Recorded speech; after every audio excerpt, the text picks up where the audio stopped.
Hi, I wanted to discuss about this company Banco Products Limited before I start my WhatsApp group. So it's a very interesting stock. It's from the auto ancillary space and it has a market capitalization of 1,150 crores and the current price of the stock is 164 rupees. Banco designs, develops, and manufactures engine cooling modules such as radiators, charged air coolers, fuel coolers, and a few other products for OEM customers. OEMs are original equipment manufacturers. Let's see who are the OEMs. Ashok Leyland, Eicher, JCB, Tata Motors, TVS, Caterpillar are, all these are the OEMs of Banco. So Banco makes the coolants or the radiators and supplies them to the OEMs. They use it to manufacture vehicles. Let's see the application of this product. So these engine cooling modules are considered very critical for the efficient performance of internal combustion engines.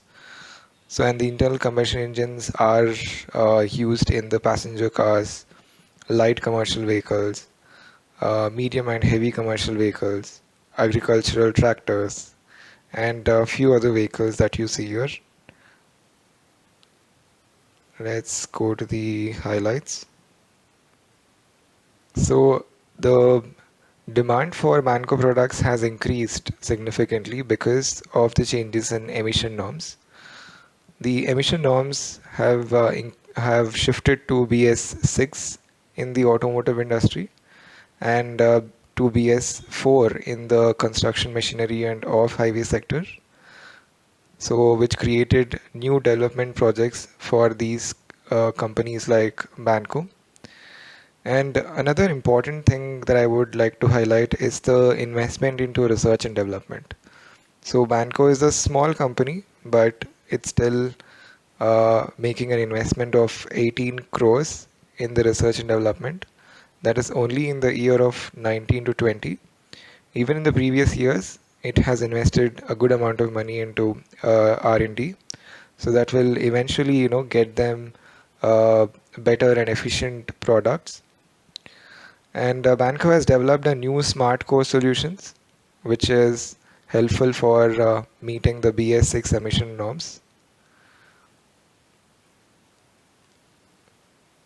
In the current year, the emission norms for off-highway sector, that is agricultural tractors of higher HP, uh, will be will be shifting to BS4.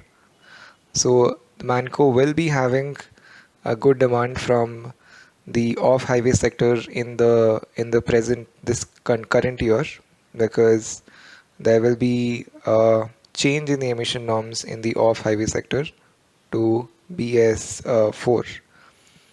And coming to the power generation, I think Indian government is in discussion with the industry to implement new CPCB norms. Even that would generate more demand for the products made by Banco. So these are the positive highlights that I have collected for you all. And when it comes to the company turnover, around 85% of the revenue comes from aluminum radiators and 14% comes from the brass radiator, copper brass radiator. Coming to the threats, the company might face competition from the MNC suppliers. So if the MNC suppliers offer better quality product at a better rate, then there is good chance that the OEMs might shift to the MNCs. But the trend in the last few years show that the sales and the revenue and the net profit of the company are only going higher. So I think Banco is able to get new clients, or it's also meeting the requirements of its existing OEMs. And the major issue can be the raw material costs because the aluminum prices have shot up significantly in the last 2 years. So volatility in the metal prices can be a threat to Vanco because it would have a direct impact on the cost of production and the margins can also get hit. And the demand for these products is cyclical because all the products are made for auto industry. So auto industry has a cyclical demand. The technology disruption, if there is any disproportionate expansion of electric vehicles, even then Banco would face difficulty in selling its products. Let's see what is the management thinking about the electric vehicles. So management is quite confident about facing this electric vehicle expansion issue. They say that for the development of electric vehicles, there should be a proper infrastructure and ecosystem. And to build that infrastructure and ecosystem, it would take a long time. And they also understand that two-wheeler industry and passenger car industry and the commuter bus industry have shown some progress towards the development of electric vehicles. But when it comes to agriculture tractors, construction machineries, and power generation, the impact of EV is still limited. And Banco has also initiated its basic step towards the development of cooling solutions for electric power trains. So I think it's moving in the right direction. Let's see what are the associates and subsidiary companies. Banco has investments into its subsidiary in Netherlands Radiator Fabric, and Banco Gaskets Limited. And it also has few investments into Banco Aluminium Limited. And the total amount of investment comes up to 150 crores. Coming to the exports, the company exports stood at 145 crores on the standalone basis in 2020. And when you see the overall mix of sales, the domestic sales comes up to 75% and the exports come up to 25%. And they export to countries in Europe and also to US. The revenue is very stable in the last 3 years. They have generated 1,567 crores in 2019, 1,422 crores in 2020, and in 2021 they have increased to 1,533 crores.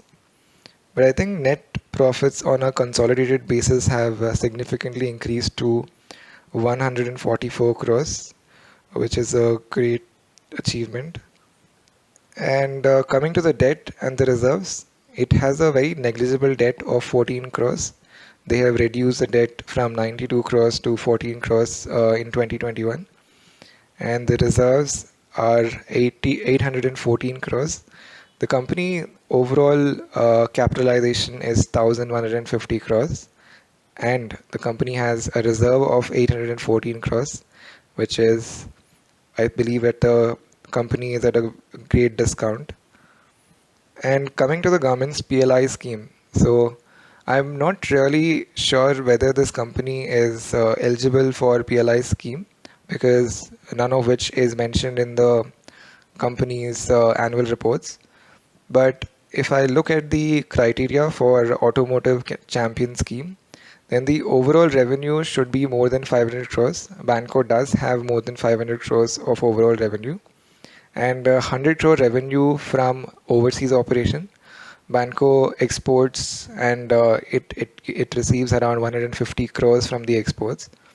When it comes to global investment of 150 crores, this I am not sure about because there is nowhere mentioned in the company balance sheet about the investment, about global investments.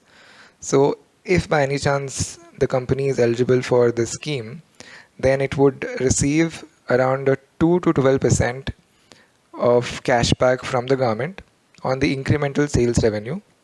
So I think that will also be a great benefit for the company. And And the most important thing, and we are at the end of the slide and end of the video now. And the most important thing is that I am not a SEBI registered investor, advisor, broker, analyst, and all the information and analysis made in this video is only provided for education purposes. This cannot be taken as a recommendation or a stock buy, hold, sell suggestion. Please consult a legally approved financial advisor before making investment decisions. I cannot be held responsible for any investment decision made from my analysis or information provided in this video. So I hope you guys like this video, although I couldn't cover all the information in this video, but I will be giving you the links in the description of this video. And if you need any more information about this company, you can always ping me. Thank you so much. Bye bye.